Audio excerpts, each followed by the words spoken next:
For tonight, Brother Kiko Flores.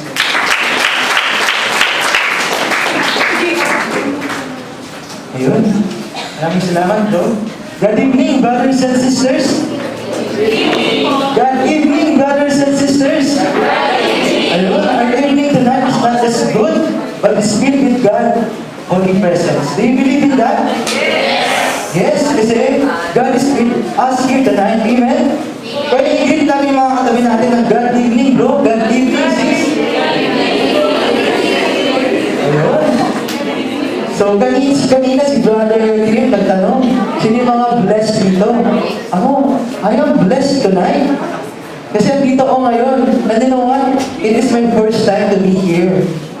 Dati, nakikita ko lang yung Malacanang sa 20 pesos ba yun? Ngayon, nandito ako sa Malacanang. Yes, dream come true. Kasi, first time ko talaga dito. I came from Mandaluyong. Ang aking chapter ay sa may bandang crossing. Alam mo yun? Sa loob ba? Hindi sa labas. Kasi pag sinabi Mandaluyong, tinatanong sa loob o labas. Alam niyo kung bakit? Mental. Kasi sa Mandaluyong, nandoon yung mental hospital. Andun din yung correctional. So bakit tinatanong sa loob o labas? Hindi ko alam. Ayun. So, I am Brother Kiko Loresco. Wala niyang tunay kong pangalan. Francisco. Very common yan, no? But actually, dati tawag sa akin, Francis. Tapos nung nag-high school ako, naging Franz. Kasi sa mga barkate. Tapos nung nag-college ako, medyo dapat pangmasa. Sabi nila, Kiko na lang. Kaya yung pangalan ko, evolution, nag-iba. Depende kung sino yung kasama ko. Pero right now, you can call me Kiko. Yun. So, our topic is all about the life with the Holy Spirit. Medyo malalim nga, no? So, before tayo mag-move on sa ating topic, mag-recap tayo. I-connect natin kung ano yung nangyayari since talk 1. If you still remember, naalala niyo ba? Okay, so, balikan natin. On talk 1, we discuss about God's love. No? In that session, i-reveal natin kung anong nangyayari sa realidad ngayon. Tama? What is happening in the world these days? Andyan yung war, andyan yung crime, corruption, andyan yung mga galing sa kapangyarihan. Ang dami. No? But then again, no? Despite of all of this, and despite of our sinfulness and unworthiness, God continued to love us. Because our God is a loving God and He is a faithful God. Amen? Amen. Amen. And God loves us was revealed through His Son, which moves to talk to who is Jesus Christ. Kasi si Jesus Christ ang greatest love na expression ng ating Ama. No? So in talk 2, we discuss about Jesus Christ, His life, no? And through Jesus Christ, yung word ng ating Panginoon, yung salita ng ating Panginoon, naging flesh. Hindi lang natin ito naririnig, kundi nararamdaman at nakikita through Jesus Christ. Way back time, in Jesus' time, na-witness nila yun. Hindi lang nila nakita, hindi lang nila narinig yung salita ng ating Panginoon, kundi nararamdaman nila. Lalo yung mga disipulo kasi nakakasama nila si Jesus na isang Panginoon. No? So the Word of God become flesh through Jesus Christ. No? And, alam niyo na kung anong nangyari kay Jesus. No? He died on the cross, no? And saved us from our sins. And after that, we believe and became His followers. And being a follower, we are called Christians. Tama? Naalala nyo? Moving on to the next session, what it means to be a Christian. Tama? And being a Christian, the essence of our Christianity is through our relationship with our God. Doon tayo nasusukat. Yung pagiging Christian natin nasusukat sa relasyon natin sa ating Panginoon. Okay? And having this relationship to our God, we become a new creation. Naalala niyo yung mga talk na yun? We become a new creation. And being a new creation, it requires us to, talk number 4, repent No? Kasi being new creation, we should repent. Dapat, itapin natin yung mga old ways natin, yung mga pagkakamali natin, yung mga sins natin, para maging bago tayo. Pero hindi lang dapat repent. Because we also need to have faith.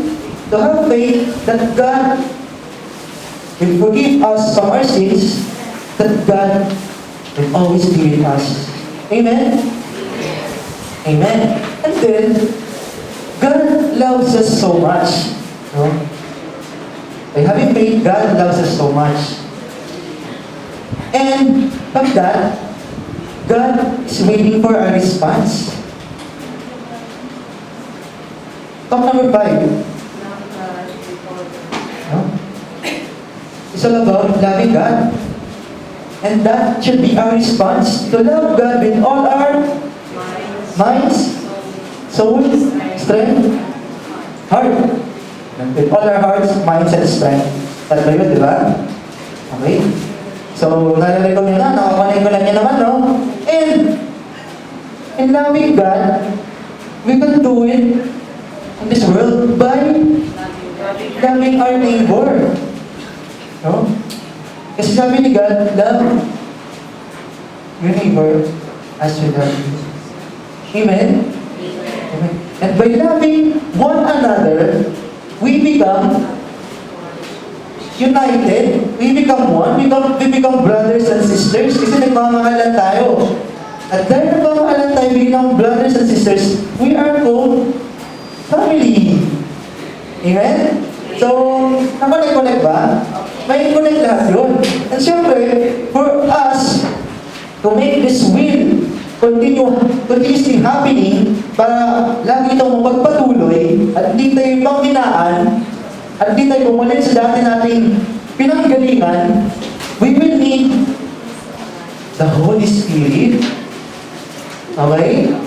So, yun ang connect niya. Amen? Amen? Okay. So, pag sinabi natin yung Holy Spirit, medyo alien ba yung word? Ako nung na-attend si LP, nung una ko narinig yung Holy Spirit, actually wala akong alam. Kasi alam ko na yung Holy Spirit, kapag nagdalasal ako, yung Father, Son, the Holy Spirit, yun yung Holy Spirit, andito siya. Okay, so, sino mo alam ng Holy Spirit? So, lahat tayo, walang alam. Anyway, sige. Para makilala natin, mas makilala pa natin, may tatawagin akong 3 brothers. Asan yung mga 3 brothers na yun? Palagpakan namin sila.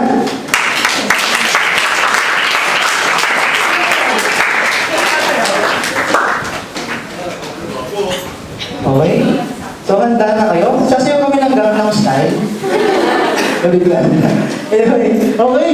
So, para mas makilala man natin, kung sino yung mga tutukoy natin kanina, I present to you, brothers and sisters, God the Father, the Creator of all, ang gumawa ng langit at lupa, ang gumawa ng mga halaman, mga hayop, at tayo mga tao. And God, that is God the Father. Let's proceed to God the Son, Jesus Christ, our Savior, who save us from our sins. At sumasayaw ba? At syempre, hindi pa huli, God, the Holy Spirit, our guide, our helper. Bakit ba? Ayun. So brothers and sisters, before we attend this CLP, before our life, kahit nag-pray tayo, ganito ang eksena. Nandasa tayo. Lord, yung Father, isa ng Holy Spirit. Lord, tulungan mo naman ako. Lord, may problema ako ngayon. Lord, sana, kung pabayaan. Lord, keep me safe always. Lord, ang ganda lang, no? Sana maging akin siya. Sana maging girlfriend ko. Lord, tulungan mo naman ako makapasa sa exam mo. Lord, sana po, makuha ko to, pangarap ko to eh. Lord, sana, alam mo yun, maging maayos ang family ko. Sana po. Lord, ba't ganun? Parang may kulang. Lord, kahit nadasal ako ng dasal, parang nawawala ako. Lord, asa na ako? Nag-gets niyo? Okay. After attending CLP, at kung ano nangyayari next week, ganito ang mangyayari. Let's walk in. Okay? Ganito ang mangyayari. Lord, saan tayo pupunta? Lord, mukhang masaya dito ah. Oo nga. Wow. Hindi ko akalain na gagawin mo ito sa akin. Lord, thank you. Lord, sige ba? Ano ba? Bigay mo sa akin. Ano ba? Bibigay mo sa akin, Lord? Go na, go, Lord. Lord, saan tayo pupunta? Ba't parang ang hirap naman ito, Lord? Nakakapagod. Saan ba tayo pupunta, Lord? Lord, wala ako. Lord, asan na kayo? Lord, tulungan mo naman ako. Lord, sana. Lord, narinig mo ko. Lord, patigin mo. Lord, Lord, thank you, Lord. Kapalagi. Always remind me. Thank you, brothers. Ayun, mga artista, mga brothers. Thank you. Nag-gets niyo yung short skit? And first, tayo ang nag-drive ng ating buhay. We pray. But then again, tayo ang lagi nagsasabi kay Lord kung anong gusto natin. Kung ano ang gusto natin mangyari sa buhay natin. We don't allow God to lead us kasi ang alam natin yung gusto natin. Amen? But I assure you, brothers and sisters, after this CLP, especially after next week, no? Magbabago ang buhay nyo.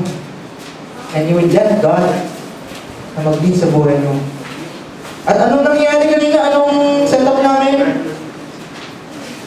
The Holy Spirit always remains in us.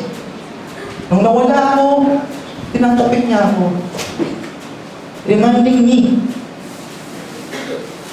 Kasi ang Holy Spirit is our helper.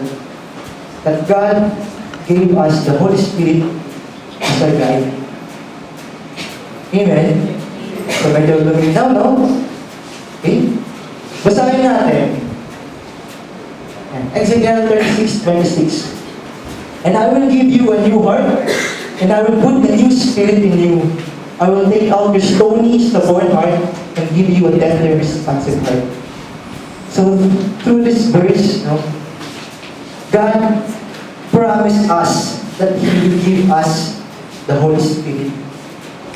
This is Ezekiel way back time before Jesus Christ. Sinabi ng Jesus that I will put a new heart and I will put a new spirit in you. Pinangako ng Panginoon yun. Pinangako niya. Amen? Amen? Yun. Okay, sige, ikaw pa rin. Lisahan natin, Ezekiel 36:27. And I will put my spirit in you, so that you will follow my decrees and be careful to obey my regulations. So, just like what happened kanina, no? Yun lang sinasabi nun. So, yung Holy Spirit will allow us to follow the commandments of the Lord.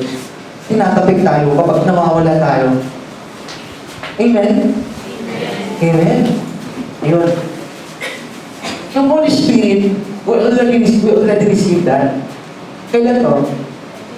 Baptisan natin, nung baby pa lang tayo. No? Nung baby pa lang tayo, pinaptize tayo ng baptize ng Father ng Holy Spirit. So, we have that Holy Spirit. But then again, we don't acknowledge it. Kasi hindi natin alam, baby pa lang tayo eh. Amen? Kaya nga, dahil na tayo mga Kristiyano na nasa atin yung Holy Spirit, lahat ng mga Kristiyano, nangihina, nagkakamali. Amen? Nowadays, Christians, dahil nasa kanila yung Holy Spirit, nagkakamali sila, nangihina sila. Kasi hindi nila alam kung ano yung Holy Spirit. They don't acknowledge the power of the Holy Spirit. That the Holy Spirit is powerful. Amen? Amen? Okay? So, moving on. Through Holy Spirit, ito yung mga makukuha natin. We gain, number 1, union with God. Number 2, a new nature. Number 3, power to serve. Okay, union with God, sabi dito, now all of us, both Jews and Gentiles, may come to the Father through the same Holy Spirit because of what Christ has done for us. Union with God, ibig sabihin, we can always go to our Father through the Holy Spirit. No? Kanina na nangyari, nung tinapik ako ng Holy Spirit na nawala ako, parang it reminds me, oh, go back. Mali dyan. Pag nangyari yun, it only shows that we are following the path of our Lord. And if we are following the path of the Lord, we are one with our God, with our Lord. And if we are one with our God, then we are united with Him. Amen? Amen. And yung second, we become a new nature. Okay, medyo mahaba. Sige, go. Ganda. Galatians 5:16-23. Basahin natin. 1, 2, 3, go. So I say, walk by the Spirit, and you will not gratify the desires of the flesh. For the flesh desires what is contrary to the Spirit. The acts of the flesh are obvious: sexual immorality, impurity, and immorality, idolatry, and witchcraft, hatred, discord, jealousy, fits of rage, selfish ambition, dissensions, factions, and envy, drunkenness, orgies, and the like. Our warning, as I did before, that those who live like this will not inherit the kingdom of God. But the fruit of the Spirit is love, joy, peace, forbearance, kindness, goodness, faithfulness, gentleness, and self-control. So malinaw, no? Sabi yan, for the flesh desires what is contrary to the Spirit. If right now, ang nasusunod ay yung kagustuhan ng laman, ng flesh, na kagustuhan natin, mga tao, it is contrary to the Spirit. Kasi it will lead us in sa mga sinabi niya kanina, na mga kamalian. But then again, if we have the power of the Holy Spirit, we have this love, joy. Ito maghahari sa atin, yung peace, yung kindness, yung goodness. Amen? And with that, we become a new nature. Amen? Amen. Next, ano yung pangatlo? Power to serve. Amen? Let's read Acts 1:8. But you will receive power when the Holy Spirit comes on you, and you will be my witnesses in Jerusalem, and in all Judea and Samaria, and to the ends of the earth. Anong keyword dyan? Witnesses. No? With the power of the Holy Spirit, there will be other people who will experience God through you. Kapag, kunwari, Mark, pumunta ka sa family mo, umuwi ka, at naramdaman nila, bait na anak ko, God is with you. Basically, you become a witness to your family. Amen? Amen? No? Ganun yun. And you know what? No? Yung si Jesus Christ, naalala niyo yung nabaptize siya sa may Jordan River. Sino ang nagbaptize sa kanya? Si John, di ba? John the Baptist. Obviously, John the Baptist. Ayun. So, binaptize, usually si John, nagbaptize siya through water. Pero when he baptized Jesus Christ, may bumaba, love, which is a symbol of the Holy Spirit. After that, dati si Jesus, ordinaryong karpentero lang. But after he was baptized and received the power of the Holy Spirit, nagkaroon siya ng power to serve. And he began preaching, doing miracles. Amen? Naalala niyo yung story na yun? And that is power to serve. Amen? Amen? Okay. Sige. Ayan po muna. Sige. Ayun. Just like Jesus, He received the Holy Spirit. The power of the Holy Spirit. Us, all of us, can also receive the power of the Holy Spirit. Next week, sabi nila, we call it baptism. That you will receive the Holy Spirit. But no, it is not receiving. No? The proper, because we already receive it. The proper term is the full release of the power of the Holy Spirit. The Holy Spirit is within us, but we just have to release it para magamit natin yung kapangyarihan yun. Amen? So, babalikan natin kung anong nangyari after mamatay na Jesus, kung kanino nagpakita yung Holy Spirit. That is the Pentecost. 7 weeks after na umakyat sa langit na Jesus, nagtipon-tipon yung mga disipulo sa isang lugar. Naalala niyo yung kwentong to?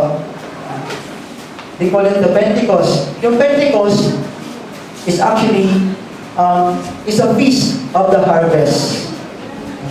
Feast of the harvest. So, parang Tagalog ng pag-aani. No?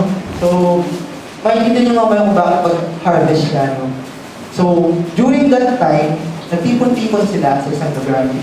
Kunwari, itong room na to. At kunwari, kayo yung mga disipulo, picture out natin. And after that, no? May malakas na hangin na pumasok sa kwarto to. Kunwari, mga bagyo, lahat tayo, parang narinindol, natutumba. Ganon kalakas. After ng hangin na yun, biglang may mga tongues of fire. Ang apoy na malagit na nahulog sa mga disipulo. Imagine nyo sa inyo rin, may mga nahuhulog na yun, mga apoy-apoy. At alam nyo kung ano nangyari? After that, gagawin natin ngayon. Okay? Sige. Tagay. 1, 2, 3, 4. Tingnan sa likod. Okay, sige. Ito, kasama na lang kayo dito, no? Ang sasabihin nyo, gracias a Dios. Gracias a Dios. Itong first and second. Gracias a Dios. Gracias a Dios. Ulit. Gracias a Dios. Okay. Yung pangalawa, verdade el Señor. Verdade el Señor. Ulit. Verdade el Señor. Sa pangatlo, look the year. Ulit. Look the year. Sa pang-apat, praise the Lord. Praise the Lord. Praise the Lord. Praise the Lord. Sa panghuli, papuri sa Diyos. Praise the Lord. Dali, no? Okay. Yung una, kunwari mga Espanyol kayo. Pangalawa, mga Italian kayo. Pangatlo, mga Dutch kayo. Social, no? Obviously, yung tanong sa mga Pinoy. Okay. Ngayon, at the count of 3, sabay-sabay natin sabihin yung mga words na yun. Ready? 1, 2, 3, go! Papuri sa Diyos! Praise the Lord! Papuri sa Diyos! Papuri sa Diyos! Praise the Lord! Look there! Look there! Papuri sa Diyos!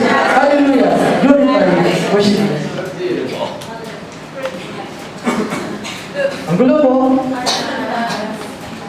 Ganun po ang nangyari. After mahulog ng tongues of fire, yung mga disipulo, nagsalita ng iba't ibang lengguwahe.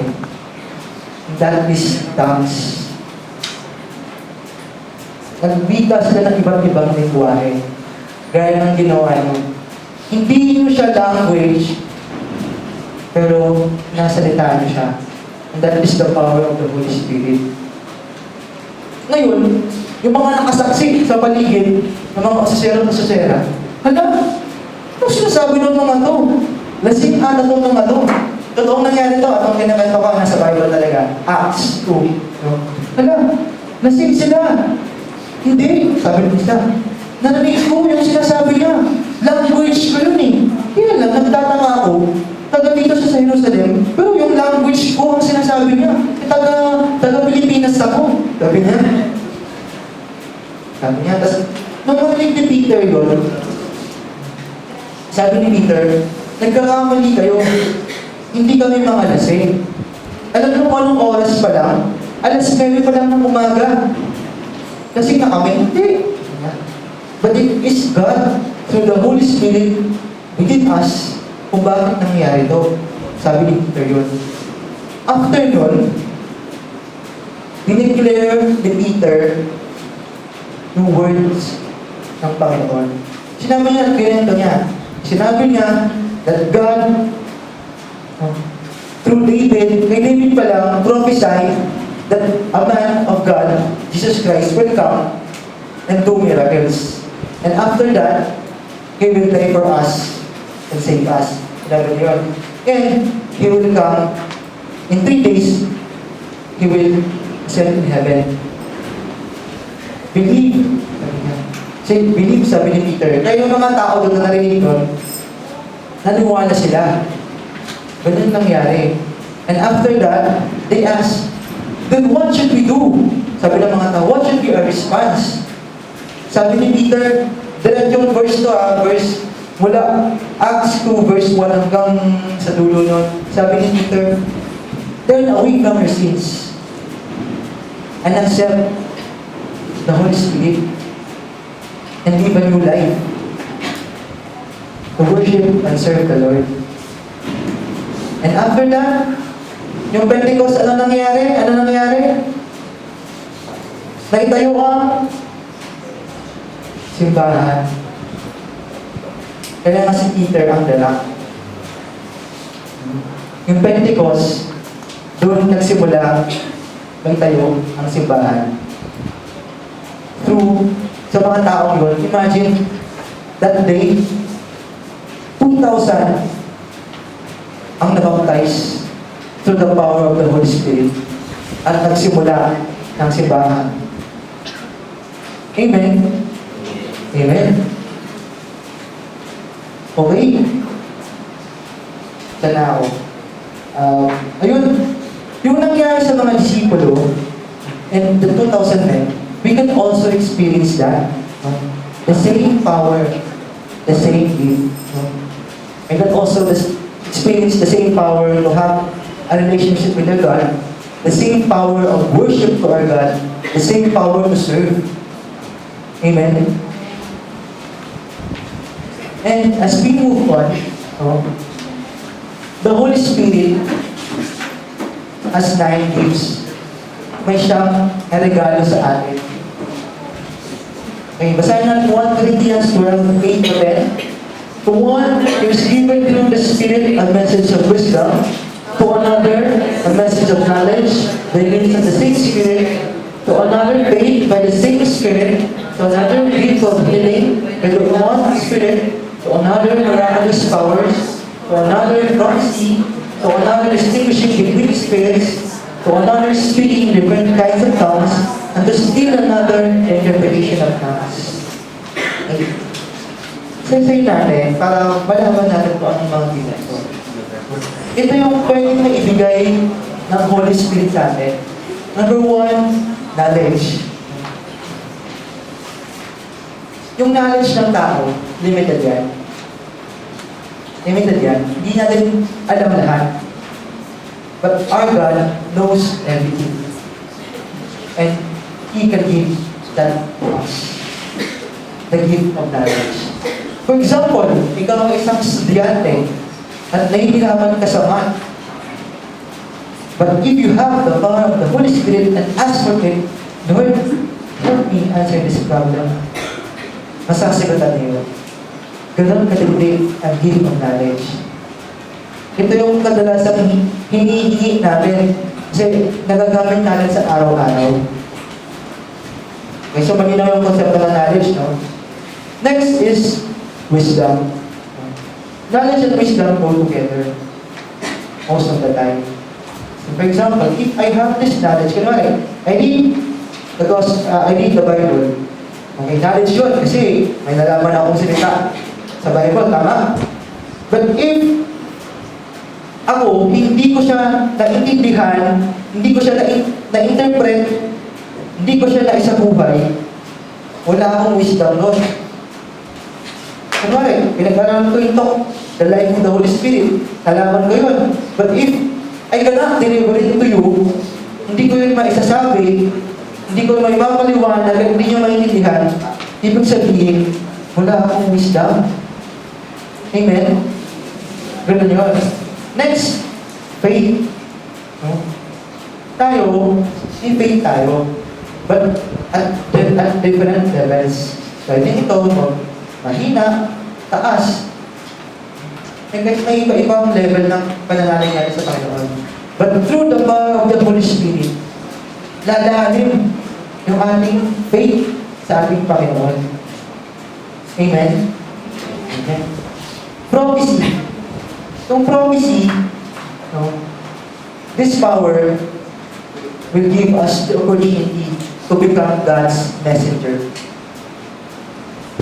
Kunwari, si Sister She, kinausap siya ng Panginoon. She, sabihin mo to kay Renny, na ganito, ito ang plano ko sa kanya. Ito ang mangyayari sa kanya. Parang, lumalabas, kapag sinabi mo yung kay Renny, parang nagpo-prophesy ka sa kanya kung anong mangyayari. But it is actually the God who tells you kung ano ang sasabihin kay Renny. Ganon yung prophecy. You become God's messenger to anyone, to anybody, kung anong pwede mangyari sa kanya. Kung ano pwede plano ng Panginoon sa kanya. Amen? Amen. Parang gusto niyo yun. Okay yun. Next, healing. Ito, very popular din. Do you know Father Soriano? Nag-heal siya. Oo. We can have that. Kunwari, yung mother mo may sakit. If you have that, if you pray the Holy Spirit, the gift of healing, you pray, at kung gumaling, yung nanay mo, you have that power. Amen? Amen. Next is miracles. Ito na yung mga moving natural resources. No? Natural thing. Mga unexplainable. Ano ba yung Red Sea, hinati mo. Di ba, may nangyari noon? Nahati siya, nakadaan ka. That's miracle. Kasi hindi magagawa ng tao yun eh. Divine intervention lang yun. Milagro yun. That's miracle. Amen? Amen. Pwede hilingin niyo yun. Malay ko. Hindi ko lang may magic kayo dyan. Yeah. Next, discerning of spirits. Spirits. Kasi, in discerning of spirits, may tatlong spirit dyan. Yung first is God, angel spirit. Second, demonic spirit. Third, human spirit. When you say discerning of spirit, if you have that power, nalalaman mo kung anong spirit yung nasa kanya. Kunwari, may nagwawala dyan. Pag may power ka doon, nakita mo, ay, demonic spirit, nasa kanya ang masamang spirito. Nasa-sense na yun, nalalaman niya. Yun ang kapangyarihan niya. Si Satan, pwede siyang mag-anyo na mabait at pumasok sa atin. But if you have that power of discerning of spirits, pwede mong malaman kung ano yung spirit na nasa kanya. Same with God, angel spirit. No? Yung mga angel, may mga part sa buhay natin yan. No? Example, kay Maria. Sino yung kumusap sa kanya? Si Gabriel. No? Nalalaman mo kasi yung mga ano, pwede magkatawang tao din eh. Pag nakipag-usap na sa'yo, pwede mong, ay, to na kapag may power ka ng discernment ka, kaya malaman yun. Same with human spirit. Pwede mong isense na, ito, nagwawala. Pero, hindi naman pala nasa kanya ang demonic spirit kasi human spirit lang siya. Ang nangyari lang, ang taong yun, may problema lang at kunwari, siguro mataas ang pain niya, kaya yung pinagdalaan sa problema, yung taong may power of discernment, pwede niyang malaman kung bad spirit ba siya or good or human spirit. Amen? Amen. Tongues. Malinaw, yung ginawa natin kanina, that's the gift of tongues. We can speak language that we don't know. Amen? And actually, yung tongues, very important siya, useful siya in worshiping God. Kasi yung tongues, pwedeng one word lang siya, na pwede mo paulitin mo bigasin, pwede hindi mo siya hindi naintindihan ng tao. Pero, when worshiping and talking to God and saying that it is you and God who only understand.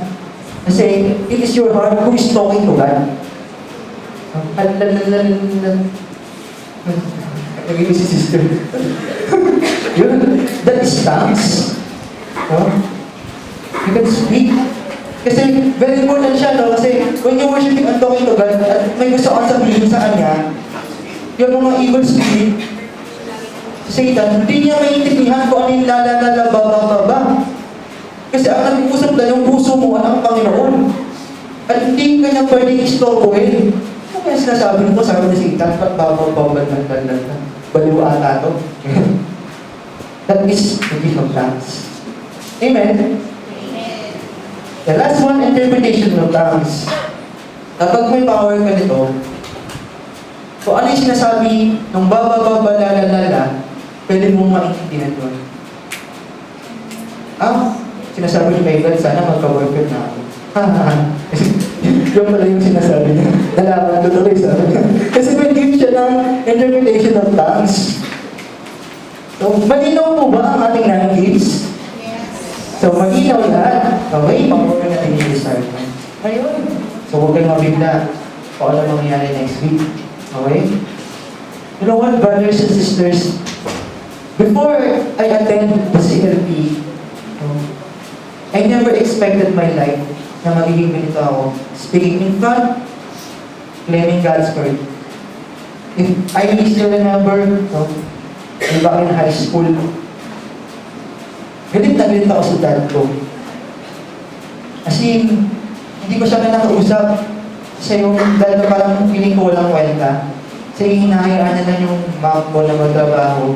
At 3 kami nagka-college. At kasi yung nang babae siya, sino bang hindi magagalit na anak yun? Wala naman siyang ginagawa. May sakit pa siya. Galit na galit ako. Hanggang dumating, nasa college. Na nag-aral ako sa malayo, galit pa rin ako sa kanya. Siguro dahil sa galit na yun, parang nag-rebelde ako kasi itsura ko noon, mahabang buhok. Nag-uminom ako, halos gabi-gabi. Nag-reosy ako. And I even tried marijuana just for the sake of curiosity. So, and after kong graduate, nalipat ako sa Manila. Provinciano po ako.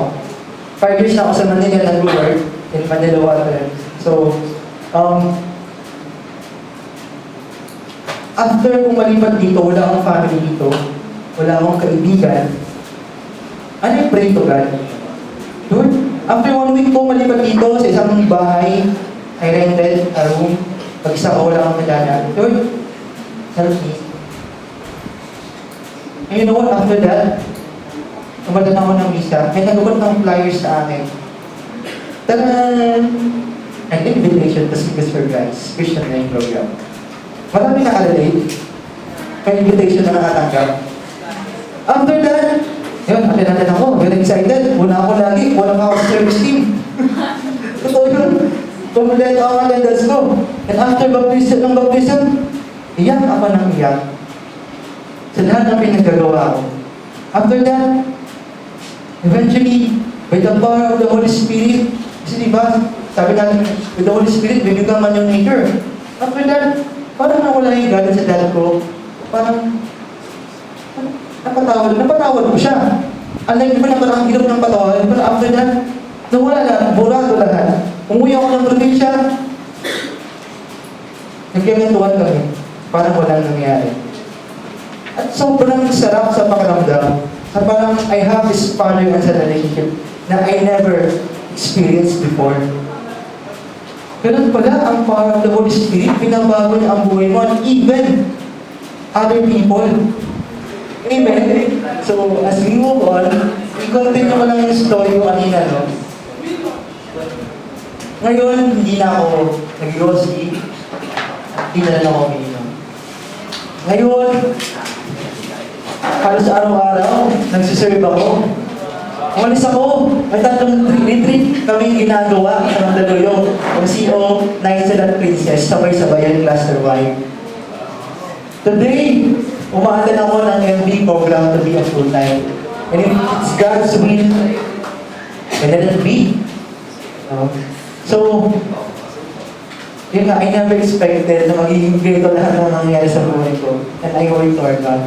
And I thank Him for that. Ayun. So, moving on. So, hindi lang basta-basta na, yan, I give. Siyempre, may challenge, may mga obstacles in receiving these gifts. Number one, yung an unrepentant attitude. Refusing to admit sin as sin. So first, you should repent. Kasi hindi makakapasok yung power of the Holy Spirit kung mag-block siya ng ating mga kasalanan, ng ating mga wrongdoings. Amen? Next, feeling of unworthy. If you feel unworthy na, Lord, needs, hindi ako kalapat-dapat doon. Kasi makasalanan ako. At we need you na hindi umattend at hindi ma-receive yun. Kaya dapat, hindi nyo isipin yun. Next is fear. No? Fear of what others will think of looking foolish or being overtaken. Takot tayo. Ay, thanks. Baka may imatay din kami. Parang yung sa nanay ni Sister Grace. No? At takot ako. Baka di mo kayanin din. No? Huwag isipin yun. No? Let's trust to our God. No? Because His will is good for all of us. And He is the best. He has the best plan for us. So huwag tayo matakot. Doubt. If right now, nagdududa kayo, ba't andito ako? Ano yung sinasabi ng Holy Spirit at bababalalala? Don't doubt. Just believe. Amen? Pride, yun, attitude of not wanting or needing God's will. Tingin nyo, ay, magaling ako. Pwede ko gumawa ng milagro. Wow, galing mo. No. Let's be humble. The posture of humility. That God is only the powerful. Last one, being selective as to what gifts we want. Baka dahil kapipili mo, ang gusto ko ganito. Pagdating ng God, ano nga yung gusto ko? Hindi mo na alam, hindi mo tuloy na natanggap kasi hindi mo sasabi kung ano yun. Okay? Ayun. So, yan. This weekend, no?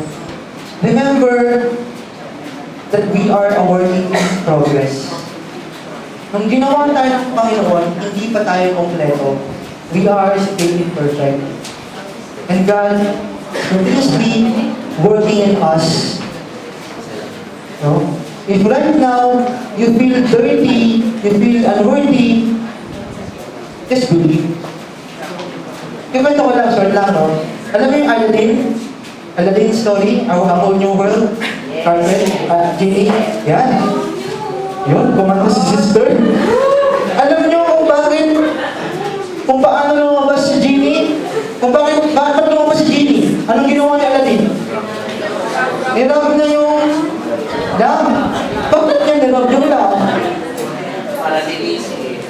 Para linisin.